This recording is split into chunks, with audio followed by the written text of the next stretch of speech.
Hi, good morning. Standuga here. So I had a friend recently asking me about the Ashesi university application, undergraduate application, and he's not the only one. I have a lot of other people asking since I've been writing about uh, application to a number of schools in Ghana, and for the past 8 years, I've been helping students from poor backgrounds to apply for Ashesi University, KNUST, and also apply for the Mastercard scholarship opportunities available in these two schools. So the Ashesi University undergraduate application usually opens in January, sometimes in February, and the application fee is Ghana cedis 150 if you are in Ghana, $50 if you are an international applicant. And the application itself is divided into, I think, 7 sections. When you get to the website ashesi.edu.gh, you get to the admission section, how to apply, and you start the application process. The first thing you do is to select the program you are applying for. So if it is BSc Economics, you select that. If it is what's the name, computer engineering, computer science, or business administration, you select that. Then you start the application process. Okay, I've forgotten this. When you select the program you would like to apply for, uh, you also get to select a second choice. So assuming you are not given your first choice program, there should be a program that you like to read in case you are not able to get your first choice. So maybe you can select, maybe you select BSc Administration as your first choice, then BSc Economics as your second choice. Or if you are interested in the sciences, maybe you selected computer engineering as your first choice, then you select business administration as your second choice. And I need to say something about this selection in terms of being a science student. So if you are a science student and you are interested in an engineering program, and let's say you have selected electrical engineering or computer engineering as your first choice, you are not allowed to select another engineering program as your second choice. So you probably have only 2 or 3 options left to choose from. You can either select BSc Administration as your second choice, or Management Information Systems as your second choice, or BSc Economics if you think you have the background and will be able to read that. So strictly for engineering students, if your first choice program is an engineering program, you are not allowed to select your second choice also as an engineering program. You go for business administration or management information systems or BSc economics. Okay, so apart from the courses you have to select, we have the profile section also. And for the profile section, you are just going to be entering details about yourself, your first name, your middle name, if any, and your last name, your phone number, your email address, personal details about you, um, your date of birth, and your parents' name, your mom, your dad, their phone numbers here, their email address also. And then we have the education section where it's also like your educational profile. They want to know the school you attended, so you enter the name of the school you attended, the year you started the school, the year you completed. The month also, if you can recall that, I think you should be able to. And then the day itself, if you can remember the day you started school, the day you completed, you can just select the month and the year, and you are fine with that section. And then you also have, in terms of the education details also, you're also supposed to enter the name of your high school counselor, one counselor from your school. So usually for senior high schools, you just need to enter the name of one of your teachers, his name, his phone number, his email address. So of course this should be somebody you know, not just any teacher. It should be a teacher you know personally.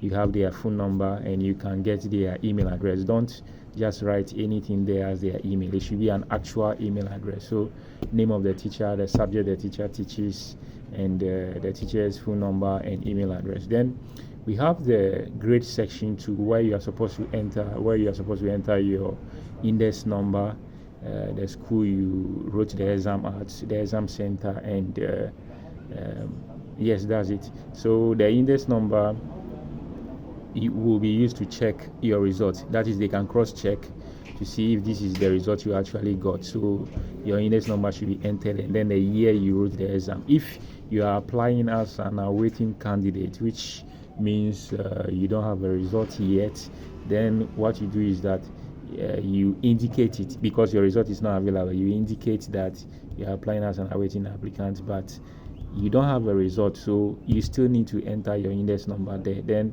when later on the result comes out, you can still log into the portal and upload your result to the application system. Okay, so apart from the grade section to where you enter your result details to examination details, we have the languages section.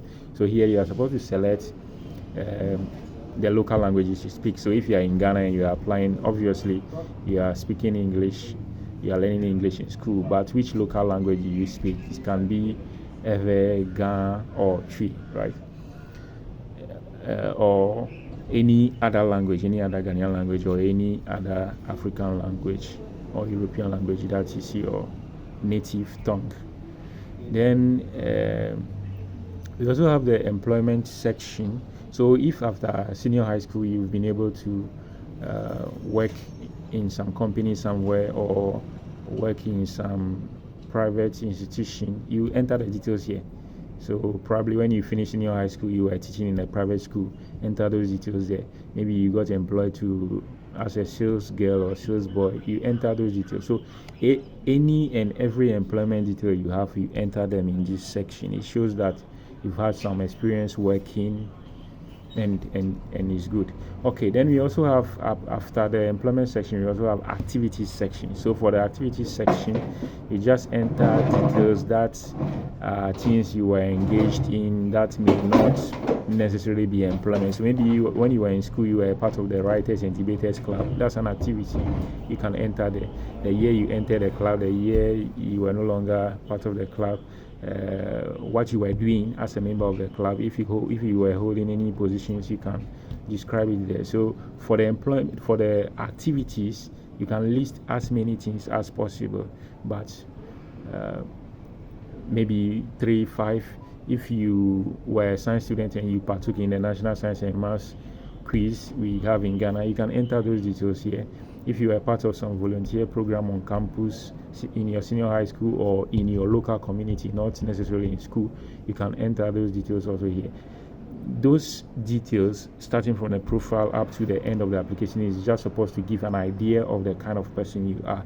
So anything that you think can help your application, can help you stand out as an applicant, you can enter all those details in that section to show that you are not just somebody interested in academics, you have other interests too, and these are interests that while you are pursuing them, it does not benefit only you, but it benefits other people and your communities, your local communities as well. So after the activity section, then you are done with the first part of the application. The second part is the other section. So the other section is financial. If you are applying and you are somebody who will not be able to pay the tuition fees of Ashesi University, which is about $50,000 a year, if I'm not mistaken, then when you reach the other section, you have to select that you need financial aid. And once you select that section that you need financial aid, then it means you have to enter details that will help the school or the scholarship committee to determine if you are qualified or should be selected for the scholarship. So the other section will ask you for details such as your parents' name, the job they are doing. So if your mom is a teacher, you enter it there. You are even supposed to enter how much she earns a month. So if your mom is a teacher in the senior high school system, probably she's taking about 3,000 a month.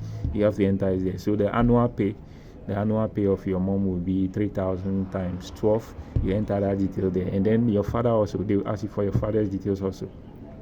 If you live with both parents, then you need to enter your father's details also. Maybe he's self-employed and he earns about 2,000 cedis per month, so that will be about 24,000 per year. You enter it in the space provided.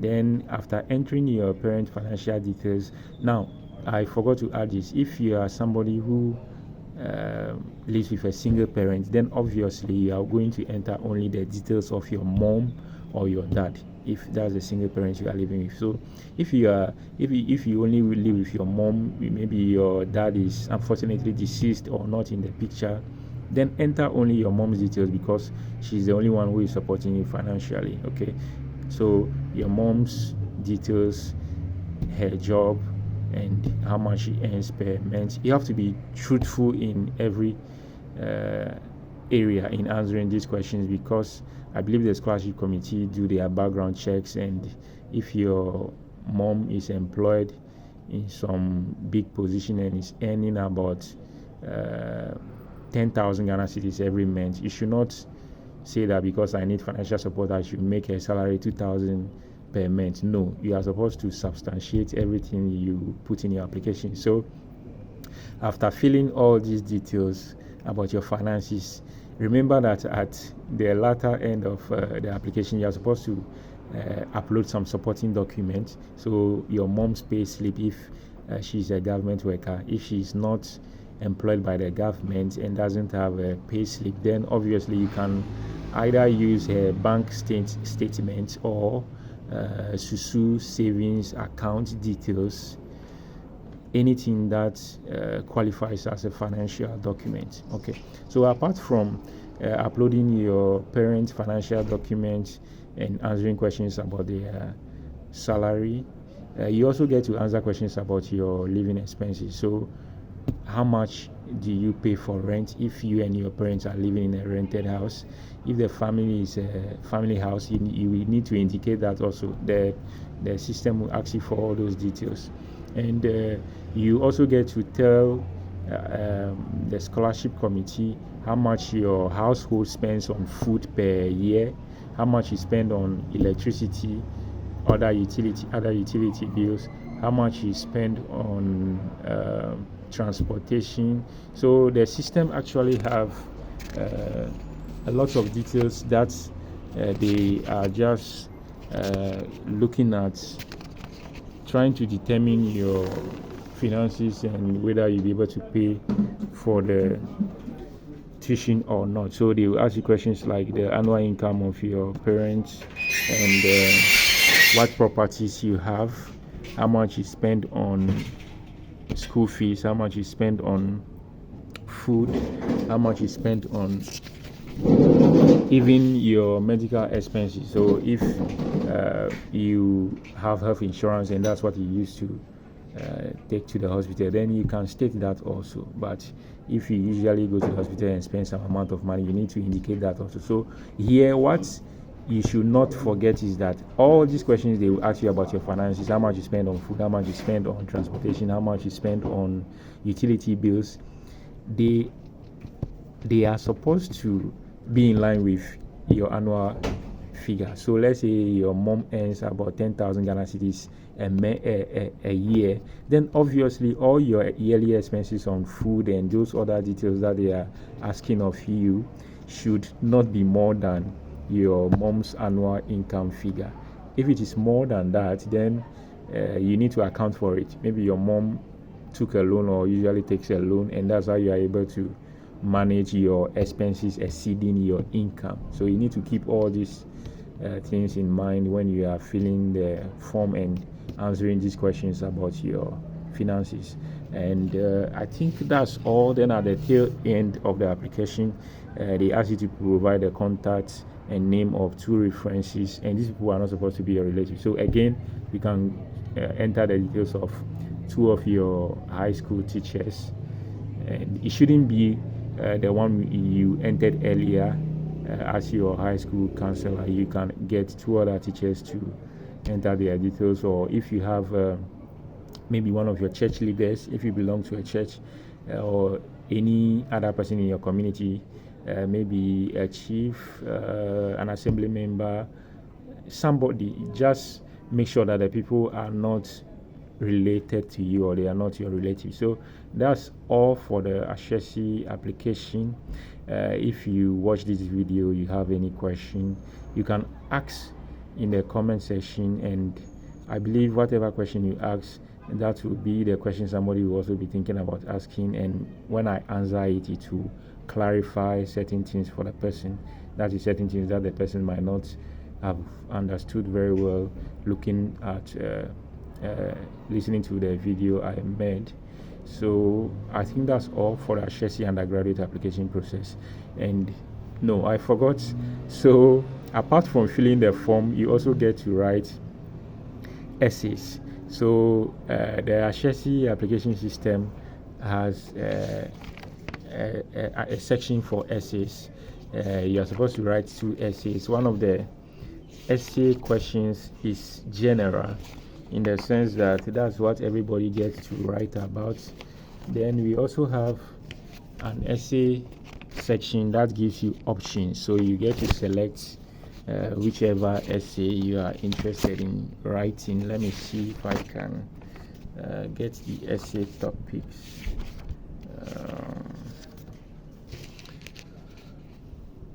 Okay, so what I will do is that I will add the essay questions to the video test, so that you can have a look at that. So you get to write 2 essays. One of the essay topics is compulsory. It is about how what African leaders can do to ensure opportunities for everybody on the continent.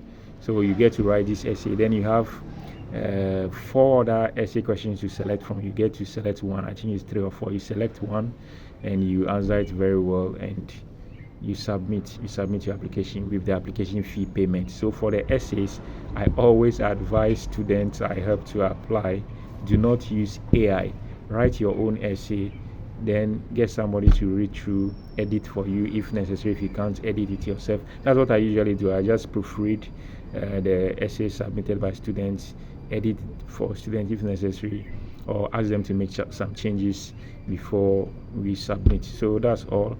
If any other questions, I will answer them in the comment section and in the video test also. Thank you.